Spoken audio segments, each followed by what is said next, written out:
السلام علیکم ورحمۃ اللہ وبرکاتہ۔ الفاتحہ الی روح النبی صلی اللہ علیہ وآلہ وصحبہ وسلم۔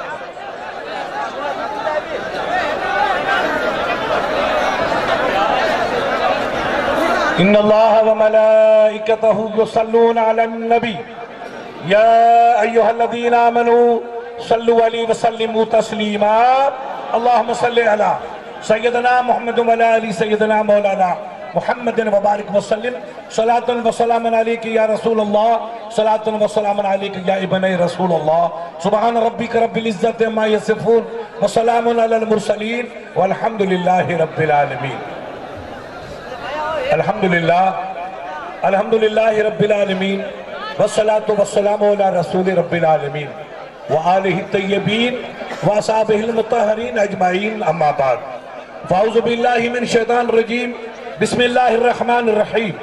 ان اللہ وملائکتہ یصلون علی النبی یا ایہا الذین آمنوا صلوا علیہ وسلموا تسلیما۔ اللہم صلی علی سیدنا و مولانا محمد و علی سیدنا و مولانا محمد سیدنا مولانا محمد وبارک وسلم۔ صلاۃ و سلام علیک یا رسول اللہ۔ وقال اللہ تعالیٰ فی کتاب القدیم قل لا اسألکم علیہ اجرا الا المودۃ فی القربى۔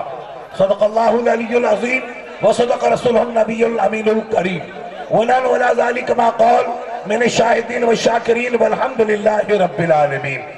ایک مرتبہ درود پاک تحفہ پیش فرمائی۔ اللہم صلی علی سیدنا و مولانا محمد و علی سیدنا و مولانا محمد و بارک وسلم علیہ الصلوۃ والسلام علیکہ یا سیدی یا حبیبی یا رسول اللہ۔ مختوم گرامی مرتبت شہزادہ غوث الورا حضرت پیر طریقت رہبر شریعت حضرت علامہ شاہ تاج حسین صاحب قبلہ دامت برکاتہم العالیہ، آپ کے شہزادے علی تبار، دیگر شہزادگان، سادات کرام، علماء کرام، سامعین حضرات، آپ اپنی قسمتوں پہ ناز فرمائیں اور میری درخواست ہے جتنا ناز کریں اتنا کم ہے۔ آج آپ کی نگاہوں کے دامن میں شہزادے غوث الورا جلوہ پا رہے ہیں۔ صدیوں یا سالوں تک آپ جس تمنا پناہ کو لے کر کے مضطرب رہے اور بے قراری کا شکار رہے، کاش کی قسمت یاوری کرے اور ہم اپنے مرشد گرامی کے چہرے زیبا کا دیدار کریں۔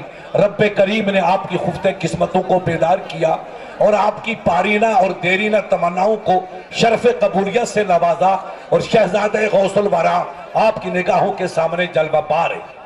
اللہ تعالیٰ حضرت کی دیدار کی اس واقع نعمت کو تا دیر ہمارے ساتھ قائم اور دائم رکھے۔ بار بار ایسے مواقع رب اپنی کریمی سے فراہم فرماتا رہے اور آپ کو اور ہم کو اپنے مرشد گرامی کی زیارت سے رب پاک مشرف فرماتا رہے۔ یہ آپ کی خوش قسمتی ہے کہ ریت کے دھیروں ٹیلوں پہ اور ریت کے ذروں پہ آج ایسی عالی تبار شخصیت جلوہ پار ہے کہ فرشتے جن کی قدموں کی خاک کو بھی سلام محبت پیش کرتے ہیں۔ آل رسول کیا ہے؟ آل رسول کی عظمت کیا ہے؟ سرکار غوث اعظم کیا ہے؟ غوث اعظم کی رفتوں کی کہاں تک رسائی ہے؟ یہ اتنی طویل داستان جناب مسلسل تذہب ہے کہ جس کا کنارہ ملنا مشکل ہے۔ میں تھوڑے سے وقت میں اپنے وفاداروں کو اور سرکار سے دامن سے وابستہ رہنے والے عقیدت کیشوں کو بتانا چاہتا ہوں کہ پیری مریدی کیا ہے، پیری مریدی سے کیا ملتا ہے اور سرکار غوث اعظم کی شخصیت کیا ہے، غوث اعظم کا منصب کیا ہے، غوث اعظم کا مرتبہ کیا ہے۔ غوث اعظم کی ذات ستود صفات کی عظمتوں کی حامل ہے۔ وقت کی قلت کو ملحوظ رکھتے ہوئے میں تھوڑے وقت میں آپ کے ذہن نشین کرنا چاہتا ہوں۔ اللہ تعالیٰ آپ کو ہم سب کو کلام ربانی کی گتھیوں پر اور ان کی باریکیوں پر عمل کرنے کی توفیق عطا فرمائے۔ شہزادہ علی تبار کے قدم ناز کی برکتوں سے رب کریم آپ کے ہمارے ایمان کی حفاظت فرمائے اور بدعقیدگی کی بیماریوں سے اللہ آپ سب کے ایمان کا تحفظ فرمائے اور اس کی حفاظت فرمائے۔ دیکھیے یہ پیری مریدی ایسی نازک منزل ہے کہ جس کی نظیر آپ کو نہیں ملے گی۔ ایمان کو بچانا ہے تو یہی پاکیزہ سلسلے وفاداری ایمان کا تحفظ کرنے کا ضامن ہے۔ ہم جب اللہ والوں کے دامن سے وابستہ ہوتے ہیں، ان کے دامن سے جب چمٹ جاتے ہیں، تو رب کریم اپنی کریمی سے اپنے مقربین کے صدقے میں آپ کے ہمارے ایمان کا تحفظ فرماتا ہے۔ ہمارے یہاں اس قسم کی بے مثال روایتی موجود ہے کہ جو قبائل اللہ کے ولیوں سے وابستہ ہوئے، پیری مریدی سے وابستہ ہوئے، غوث پاک کے دامن سے وابستہ ہوئے، آپ کی آل پاک کے دامن سے جڑ گئے، اللہ نے ان کے ایمان کو محفوظ فرمایا۔ آج بھی جو غوثیت باپ کے دامن سے اور ان کی آل پاک کے دامن سے جڑے ہیں، ان کا ایمان خدا نے محفوظ رکھا، ورنہ اس طوفان بدتمیزی میں کئیوں کے ایمانوں کا نام و نشان ملتا چلا جا رہا ہے۔ وہابیت سیلاب کی طرح پورے ہندوستان میں نہیں، پورے عالم اسلام پر غالب ہوتی جا رہی ہے۔ افغانستان کا حال دیکھیے، مصر کا حال دیکھیے، طرابلس کا حال دیکھیے، یمن کا اندھیرا دیکھیے، تیونس کی بربادی دیکھیے، قبرص کی کہانیاں دیکھیے، یہ جتنی بربادیاں آپ کو نظر آتی ہیں، یہ سب بد عقیدگی کا نظر صدقہ ہے کہ جو ایمان سے نکلتے چلے گئے، اللہ والوں کے دامن سے دور ہوتے چلے گئے، آل رسول کے دامن سے دور ہوتے چلے گئے، وہ بربادی کے شکار ہوتے چلے گئے، تباہی کے شکار ہوتے چلے گئے۔ ابھی ایک محقق نے مضمون لکھا ہے کہ انگریز نے پورے ہندوستان پہ قبضہ کیا، آدھی دنیا یا روپے مسکون پہ قبضہ کیا، مگر افغانستان پہ انگریز کا قبضہ نہ ہو پایا، وہ غالب نہ آ پایا۔ کسی نے ایک مشہور صوفی درویش سے پوچھا دریچے راز دست کہ حکومت فرنجیاں بر افغانستان غالب نہ شدہ ہست، اس میں کیا راز ہے کہ دنیا پہ انگریز چھا گیا مگر افغانستان پہ قابو نہ پایا؟ تو مرد کامل نے کہا کہ دنیا اللہ والوں کے دامن سے دور ہوتی چلی گئی تو دنیا کے کتے اس پہ غالب آ گئے، اور افغانیوں نے آل رسول کے دامن کو پکڑ کے رکھا تھا تو اللہ نے ان کے ایمان کو بھی جان کو بھی سلامت رکھا۔ نعرہ تکبیر، نعرہ رسالت۔ کل یہ افغانستان چھوٹا تھا، مٹھی بھر تھا، مگر آل رسول کا دامن تھا، غوث پاک کے دامن سے جڑے ہوئے تھے، اہل اللہ کے دامن سے جڑے ہوئے تھے، مقربان بارگاہ کے دامن سے جڑے رہے تو پٹھانوں میں ایک غیر مرئی طاقت رہی، ایک مخفی طاقت رہی، ایک روحانی طاقت ان کے شامل حال رہی۔ انگریز تڑپ کے مر گیا مگر افغانستان پہ قابو نہ پا پایا، نہ ان پہ قبضہ کر پایا، نہ تسلط قائم کر سکا۔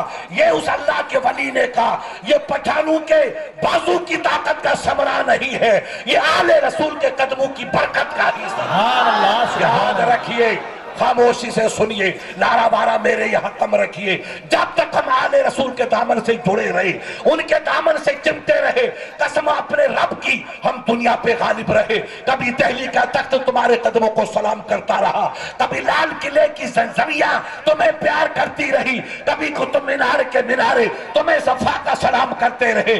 ہم آل رسول سے جڑے رہے اور خدا کی رحمتیں ہم سے جڑی رہی۔ مگر بھائی افسوس، اس وہابیت کی بیماری نے، اس بد عقیدگی کی بیماری نے قوم کے ذہن و فکر کو مجروح کیا اور یہ سیلاب بن کے آگے بڑھا۔ سعودیہ کا ناپاک ریال ان کے پاس آیا، کئی مدرسے کھلے، اسکولی کھلی اور ہماری بھولی قوم ان کے چکر میں آئی۔ خدا پیر کبیر صاحب علیہ رحمہ کی قبر کو نور کا گہوارہ بنائے۔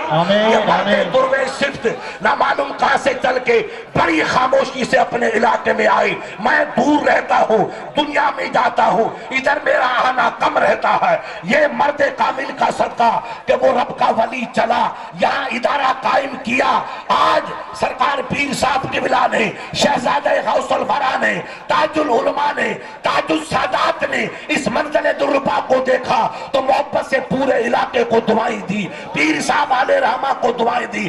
سائیں رب عوات مہربانی فرمائے، کرم کی بارش فرمائے، اما اسلام کے بچائے چلو آئے، اما ایمان جو تحفظ جو آئے، ایترا عالم پیدا کیا۔